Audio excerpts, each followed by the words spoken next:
ಬಾರಿನಾದರೂ ಚನ್ನಪಟ್ಟಣದಲ್ಲಿ ಕಾಂಗ್ರೆಸ್ ನೋಟನ್ನು ಆರಿಸಬೇಕು. ಯೋಗೇಶ್ವರ್ ಅವರು ಅಭ್ಯರ್ಥಿಯಾಗಿ ಸ್ಪರ್ಧಿಸಿದ್ದಾರೆ, ಅವ್ರಿಗೆ ತಾಯಿ ಅದನ್ನು ಕರುಣಿಸ್ಕೊಟ್ಟಿದ್ದಾರೆ.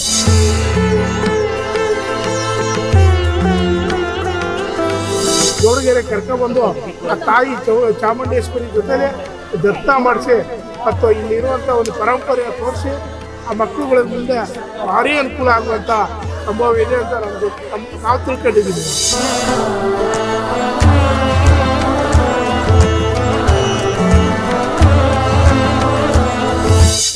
ನೋಡಿದಾಗ ಮನಸ್ಸಿಗೆ ಸ್ವಲ್ಪ ಪ್ರಶಾಂತ ಅಂತ ಅನಿಸ್ತಾ ಇದೆ. ತುಂಬ ಚೆನ್ನಾಗಿದೆ. ಇಲ್ಲಿ ವಾತಾವರಣ ತುಂಬ ಸೈಲೆಂಟ್ ಆಗಿದೆ, ಅಂದರೆ ತುಂಬ ಕೂಲ್ ಆಗಿದೆ ವಾತಾವರಣ. ಮನಸ್ಸಿಗೆ ಒಂಥರ ನೆಮ್ಮದಿ ಸಿಗುತ್ತೆ. ಇಲ್ಲಿ ಬಂದಮೇಲೆ ಒಂಥರ ನೆಮ್ಮದಿ ಇದೆ ಮನಸ್ಸಿಗೆ.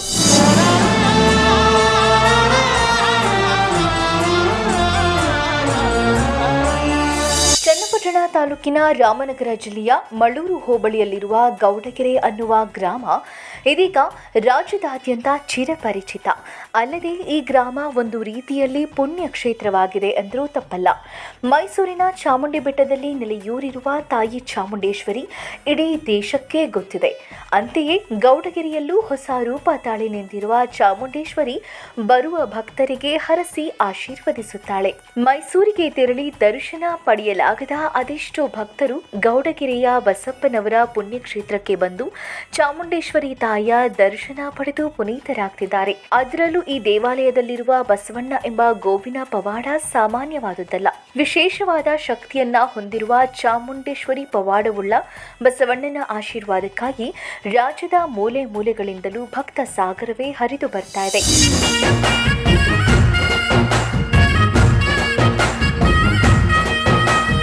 ಅದರಲ್ಲೂ ಕಾರ್ತಿಕ ಸೋಮವಾರದ ಪ್ರಯುಕ್ತ ಡಿಸೆಂಬರ್ 1ರಂದು ನಡೆಯಲಿರುವ ವಿಶೇಷ ಲಕ್ಷ ದೀಪೋತ್ಸವಕ್ಕೆ ಲಕ್ಷಾಂತರ ಭಕ್ತರು ಸೇರುವ ನಿರೀಕ್ಷೆ ಇದೆ. ಅದರಲ್ಲೂ ಈ ಬಾರಿ ವಿಶೇಷವಾಗಿ ಕೇರಳ ಶೈಲಿಯಲ್ಲಿ ಲಕ್ಷ ದೀಪೋತ್ಸವ ನಡೆಯಲಿದ್ದು, ರಾತ್ರಿ ವಿಶೇಷವಾಗಿ 45 ನಿಮಿಷಗಳ ಕಾಲ ನಿರಂತರ ಸಿಡಿಮದ್ದಿನ ಪ್ರದರ್ಶನವನ್ನು ಏರ್ಪಡಿಸಲಾಗಿದೆ. ಜೊತೆಗೆ ಈ ಬಾರಿ ಲಕ್ಷ ದೀಪೋತ್ಸವದ ವೇಳೆ ಬಸಪ್ಪನವರ ಹುಟ್ಟುಹಬ್ಬದ ಕಾರ್ಯಕ್ರಮ ಇರುವುದು ಮತ್ತೊಂದು ವಿಶೇಷ. ತಾಯಿ ಚಾಮುಂಡೇಶ್ವರಿಯ ವಿಶ್ವರೂಪವನ್ನ ಕಣ್ತುಂಬಿಕೊಳ್ಳುವುದಕ್ಕೆ ಮಂಡ್ಯ, ಮದ್ದೂರು, ಚನ್ನಪಟ್ಟಣ, ರಾಮನಗರ, ಮೈಸೂರು, ಬೆಂಗಳೂರು ಸೇರಿದಂತೆ ಸುತ್ತಮುತ್ತಲಿನ ಜಿಲ್ಲೆಗಳಿಂದ ಭಕ್ತರು ದಿನನಿತ್ಯವೂ ತಂಡೋಪತಂಡವಾಗಿ ಬರುತ್ತಿದ್ದಾರೆ. ಅದರಲ್ಲೂ ತಾಯಿಯ ಬೃಹತ್ ವಿಗ್ರಹದ ಮುಂದೆ ನಿಂತು ಸೆಲ್ಫಿ ಕ್ಲಿಕ್ಕಿಸಿಕೊಳ್ಳೋರನ್ನ ಲೆಕ್ಕ ಹಾಕೋದಕ್ಕೆ ಸಾಧ್ಯವೇ ಇಲ್ಲ. ಇದೀಗ ಡಿಸೆಂಬರ್ 1ರಂದು ನಡೆಯಲಿರುವ ಲಕ್ಷ ದೀಪೋತ್ಸವ ಕಾರ್ಯಕ್ರಮಕ್ಕಾಗಿ ದೇವಾಲಯದಲ್ಲಿ ಪೂರ್ವ ಸಿದ್ಧತಾ ಕಾರ್ಯಗಳು ಭರದಿಂದ ಸಾಗಿದ್ದು, ಗೌಡಗೆರೆಯಲ್ಲಿ ಈಗಾಗಲೇ ಸಂಭ್ರಮ ಸಡಗರ ಮನೆ ಮಾಡಿದೆ.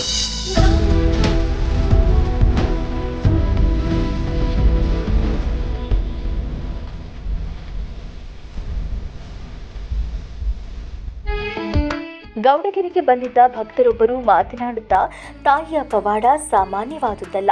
ನಾವು ಇಲ್ಲೇ ಪಕ್ಕದ ಊರಿನವರಾಗಿದ್ದು ನಮಗೆಲ್ಲ ಒಳ್ಳೆಯದಾಗಿದೆ. ಈ ಬಾರಿ ಚನ್ನಪಟ್ಟಣದಲ್ಲಿ ಯೋಗೇಶ್ವರ್ ಗೆಲ್ಲಬೇಕು ಅಂತ ಹರಕೆ ಹೊತ್ತಿದ್ವು, ಅದು ಸಹ ಫಲಿಸಿದೆ. ಡಿಕೆ ಸುರೇಶ್ ಸಂಸದರಾಗಿ ಸೋತಾಗ ನಿರಾಶೆಯಾಗಿತ್ತು. 15 ವರ್ಷಗಳಿಂದ ಇಲ್ಲಿ ಕಾಂಗ್ರೆಸ್ ಬಂದಿರಲಿಲ್ಲ. ಆದರೀಗ ತಾಯಿಯ ಆಶೀರ್ವಾದದಿಂದಲೇ ಯೋಗೇಶ್ವರ್ ಗೆದ್ದಿದ್ದಾರೆ ಅಂದ್ರು. ಮುಂಚೆ ನಾನು ಬಂದು ತಾಯಿ ಹತ್ರ ಈ ಬಾರಿ ಆದರೂ, ಯಾಕಂದರೆ ನಮ್ಮ ಚನ್ನಪಟ್ಟಣ ತಾಲೂಕಲ್ಲಿ ಕಾಂಗ್ರೆಸ್ ಪಕ್ಷ ಗೆಲುವು ಅನ್ನೋದು ಸಾಧನೆ ಮಾಡಿ ತುಂಬ ವರ್ಷಗಳಾಗಿತ್ತು. ತುಂಬ ಜಿದ್ದ ಇತ್ತು. ಆಗಲೇ ಒಂದು ತುಂಬ ವರ್ಷ ಆಗಿತ್ತು. ಯೋಗೇಶ್ವರ್ ಅವ್ರು ಗೆದ್ದಿದ ಮೇಲೆ ಮತ್ತೆ ಯಾರೂ ಇಲ್ಲಿ ಕಾಂಗ್ರೆಸ್ ಪಕ್ಷದಿಂದ ಮತ್ತೆ ಗೆದ್ದಿರಲಿಲ್ಲ. ನಮಗೆ ಖುಷಿ ಕೊಡ್ತಿದ್ದು ಅಂದರೆ ನಮ್ಮ ಡಿ.ಕೆ. ಸುರೇಶ್ ಅವರು MP ಆಗಿ ಗೆಲ್ತಾಯಿದ್ರು, ಅದೇ ನಮ್ಗೆ ಖುಷಿ ಕೊಡ್ತಾಯಿತ್ತು. ಆದರೆ MLA ಮಾತ್ರ ನಾವು ಗೆಲ್ಲಕ್ಕಾಗ್ತಾನೆ ಇರಲಿಲ್ಲ. ಆದರೆ ಈ ಬಾರಿ ನಮ್ಗೆ ಅದೊಂದು ಸೌಭಾಗ್ಯ ನಮಗೆ ಒದಗಿ ಬಂತು. ಅದರಿಂದ ಸುವರ್ಣಾವಕಾಶ ಅಂತ ಹೇಳ್ಬೋದು. ಚುನಾವಣೆಗೆ ಮುಂಚೆ ಒಂದ್ಸರಿ ತಾಯಿ ಹತ್ರ ಬಂದು ಬೇಡ್ಕೊಂಡು ಈ ಬಾರಿನಾದರೂ ಚನ್ನಪಟ್ಟಣದಲ್ಲಿ ಕಾಂಗ್ರೆಸ್ ನೋಟನ್ನು ಆರಿಸಬೇಕು.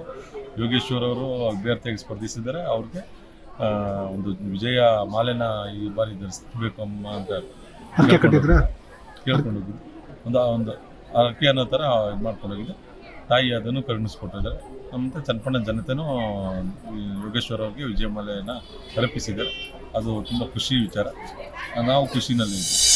ಮತ್ತೊಬ್ಬ ಭಕ್ತರು ಮಾತನಾಡಿ, ಇಲ್ಲಿ ದೇವಾಲಯದ ಒಳಗಿರುವ ಗುಹೆಯೊಳಗೆ ನಮ್ಮ ಪೂರ್ವಜರ ಇತಿಹಾಸದ ಬಗ್ಗೆ ತಿಳಿಸಲಾಗಿದೆ. ಹಿಂದಿನ ಮಹಾರಾಜರು ಹೇಗಿದ್ರು, ಅವರು ಬಳಸುತ್ತಿದ್ದ ವಸ್ತುಗಳು ಹೇಗಿದ್ವು ಅನ್ನೋದನ್ನ ತಿಳಿಯಲಾಗುತ್ತೆ. ಇವುಗಳನ್ನ ಮಕ್ಕಳು ನೋಡಿದಾಗ ನಾವು ಹಿಂದೆ ಹೇಗೆ ಇದ್ವಿ ಅನ್ನೋ ಇತಿಹಾಸ ತಿಳಿಯುತ್ತೆ. ಇದರಿಂದ ಮಕ್ಕಳಿಗೆ ಬಹಳ ಅನುಕೂಲವಾಗುತ್ತೆ ಅಂದ್ರು. ಇಲ್ಲಿ ದೇವ್ರ ದರ್ಶನ ಹೇಗಿದೆಯೋ ಅದ್ರ ತಕ್ಕಾಗೆ ಕೆಳಗಡೆ ಗುಹೆಯಲ್ಲಿ ಮಾಡಿರುವಂಥ ಒಂದು ಪುರಾತನ ಕಾಲದ ಒಂದು ವಸ್ತುಗಳಿರ್ಬೋದು, ರಾಜರು ಇರ್ಬೋದು, ಮಹಾರಾಜರು ಇರ್ಬೋದು, ಋಷಿಮುನಿಗಳಿರ್ಬೋದು, ಅಲ್ಲಿರುವಂಥ ಒಂದು ಹಳೆಯ ಕಾಲದಲ್ಲಿ ಏನೋ ಒಂದು ಚರಕಗಳು ಇರ್ಬೋದು ಅಥವಾ ಚಿನ್ನ ಮಾಡೋದಿರ್ಬೋದು, ಒಂದು ಮಡಿಕೆ ಮಾಡೋದಿರ್ಬೋದು, ಎಲ್ಲ ಇದು ನಾವು ನೋಡಬೇಕು ಅಂದರೆ ಬೆಂಗಳೂರಲ್ಲಿರುವಂಥ ಮಕ್ಕಳುಗಳನ್ನ ಕರ್ಕೊಬಂದು ಆ ಸ್ಕೂಲ್ ಮಕ್ಕಳುಗಳಿಗೆ ತೋರಿಸಿದಾಗ ನಮ್ಮ ಹಿಂದಿನ ಪುರಾಣದವರು ನಮ್ಮ ಜೀವನ ಯಾವ ಥರ ಅವ್ರ ಜೀವನ ನಡೆಸ್ತಾ ಇದ್ರು, ಇವತ್ತಿನ ಜೀವನಕ್ಕೂ ಅವತ್ತಿನ ಜೀವನಕ್ಕೂ ಯಾವ ಥರ ಡಿಫ್ರೆನ್ಸ್ ಅದೇನು ಅಂತ ಈ ಒಂದು ಇಷ್ಟಗಳ ಜಾಗದಲ್ಲಿ ಒಂದು 100 ವರ್ಷದ ಒಂದು ಇತಿಹಾಸ, 106 ವರ್ಷದ ಇತಿಹಾಸನ ತೋರಿಸ್ಕೊಟ್ಟವ್ರೆ. ಇದನ್ನ ಭಾರಿ ಚೆನ್ನಾಗಿದೆ ನೋಡೋಕ್ಕೆ. ಏನೀಗ ಅಮ್ಮನ ದರ್ಶನ ಏನು ಮಾಡೋಕ್ಕೆ ಬರ್ತಿರೋ ಅದೇ ಥರ ಮಕ್ಕಳನ್ನ ಜೀವನದಲ್ಲಿ ನಮ್ಮ ಹಳೆಯ ಕಾಲದವರು, ನಮ್ಮ ತಲಾಂತರದವ್ರು ಯಾವ ಥರ ವಾಸ ಮಾಡ್ತಿದ್ರು, ಯಾವ ಥರ ಅನುಭವಿಸ್ತಾರೋ, ಯಾವ ಥರ ಇದ್ದರು ಅನ್ನೋದಕ್ಕೆ ಇದೇ ಉದಾಹರಣೆ. ಇಲ್ಲಿರುವಂಥ ಒಂದು ಗುಹೆ ಒಳಗಿರುವಂಥ ಒಂದು ಮಾಡಿರುವಂಥ ಚಿತ್ರಗಳು ಅಥವಾ ಚಿತ್ರಗಳು ಏನಿದೆ ಅದು ಭಾರಿ ಇತಿಹಾಸನ ತೋರಿಸ್ತದೆ. 106 ವರ್ಷದ ಇತಿಹಾಸ ತೋರಿಸ್ತದೆ. ಇಡೀ ಪ್ರಪಂಚ ಸುತ್ತೋದೇನು ಸುತ್ಕೊಬರ್ಬೋದೋ ಅದನ್ನು ಇಲ್ಲೊಂದೇ ಒಂದು ಗುಹೆಯಲ್ಲಿ ಮಾಡಿದ್ದಾರೆ. ಭಾರಿ ಚೆನ್ನಾಗಿದೆ. ನಮಗಂತೂ ಭಾರಿ ಖುಷಿ ಅನ್ನಿಸ್ತು, ಭಾರಿ ಒಳ್ಳೆಯದು. ಮತ್ತೊಬ್ಬರು ಮಾತನಾಡಿ, ನಮಗೆ ಮನೆ ಕಟ್ಟಿಸುವ ಸಮಸ್ಯೆ ಇತ್ತು. ಇಲ್ಲಿಗೆ ಬರೋದಕ್ಕೆ ಶುರು ಮಾಡಿದ ಮೇಲೆ ಎಲ್ಲವೂ ಒಳ್ಳೆಯದಾಗ್ತಾ ಇದೆ. ಆದ್ದರಿಂದ ಭಕ್ತರೆಲ್ಲ ಬಂದು ಹರಕೆ ಕಟ್ಟಿ ಒಳ್ಳೆಯದಾಗುತ್ತೆ ಅಂದರು.